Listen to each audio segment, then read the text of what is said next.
Everyone's saying you're gonna bawl your tears out. Even though, what does bawl your tears out mean? Anyway, after the end of this movie, I didn't.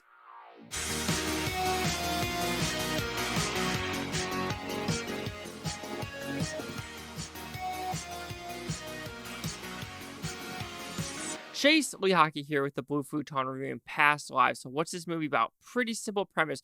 This is about, I'm going to say, a 36-year span movie where we first meet these kids at 12 in Korea, how they're best friends and how they think they're going to marry. But then one moves to Canada. Then we have 12 years later where they kind of meet up, but they realize, you know what, we're not going to meet each other. Like, I'm not going to go to Seoul. You're not going to come to Canada or New York. So, we're going to have to put this on pause. And now, 12 more years later, one of them is married. One of them visits them in New York, and will sparks continue? Will they get back together?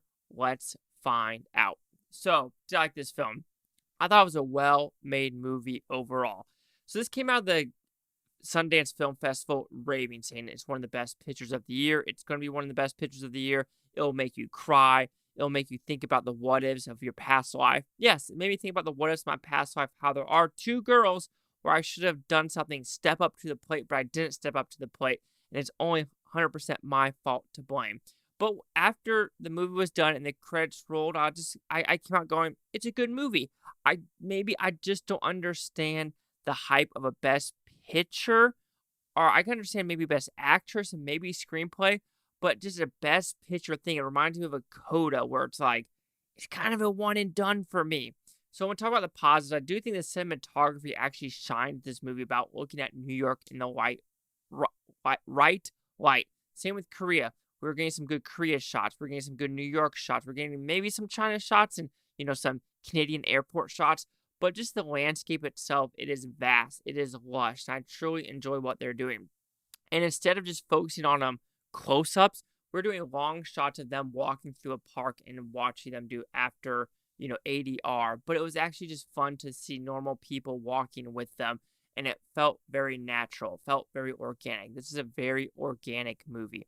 I do think the acting involved is great with Arthur, the two main Koreans involved. Really, really good. One of them was in Decision to Leave, actually, the guy was. The girl, Greta Lee, also does a great job. But it's I would say, quickish hour and 46-minute movie. There are some awkwardness too, and I think that there's supposed to be an awkwardness to it. But I'm just seeing all these people getting a 5 out of 5s, 5 out of 5s, 5 out of 5s, saying if this is not the best picture of the year, this is a fantastic year of movies. And I'm just like, it's a good movie, but nothing really connected with me. Yes, I understand the whole point of your long lost lover and what you should have done in the past and what can you have done. Like, what decisions are you making now to change your future? Are there things that you're going to do and you're like, damn it, I should have done that, and everything would have been different. That's the whole point of this movie is Inyan. I'm seeing that correctly, about 8,000 fibers, 8,000 beings of every person you touch has something to do with your past life, your afterlife, and the life you have now. And every single person you touch, you probably have touched before in the past. And I did like that message about, just who are you touching? Who are you changing without knowing you're changing in their life? So I do like that premise. But as a movie itself, it's a perfectly fine movie, but everyone's saying I've watched it 3 times. I've cried every single time. I'm just thinking, I didn't. I just don't understand the crying factor of it. I don't understand how people can bawl after this movie unless like I said, it's happened to me before. I don't want to say their names. I can say their initials. CSCM. Those two ladies, I screwed up. So yes, because I'd be like, oh no, what's going on? But I guess other stuff has happened in my life to actually have a crying moment that this itself isn't. If I'm seeing cancerous children on screen, that's making me cry. This love story, unfortunately, is not going to make me cry, period, dot. But overall, Past Lives is a fine, well-made movie. It does make you think. It's very simplistic, and you should enjoy it if you enjoy kind of slow burn romantic movies. So Past Lives will receive a 3.5 out of 5 with Futons. It was at 70%. So what do the critics' review scores gave this one? So you have critics a 97% with 155 of them. Audience score at 93% with over 500. Here's critic consensus.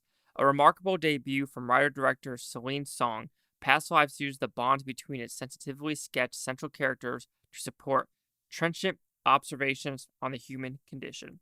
Sure, I mean, like I said, this is going to be a movie kind of like this, After Sun, Coda, where some people really, really like they grab something to it, while some people are just like they're fine movies, like Afterlife.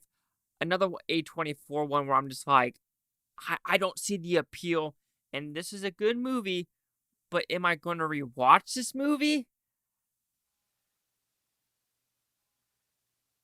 So, 70, 93, 97. Chase Hawk with the Blue Futon, like, comment, subscribe. One more thing is Topia. You Bootons have a great day now. Care watch this today, tomorrow, week from now, month from now, a year from now.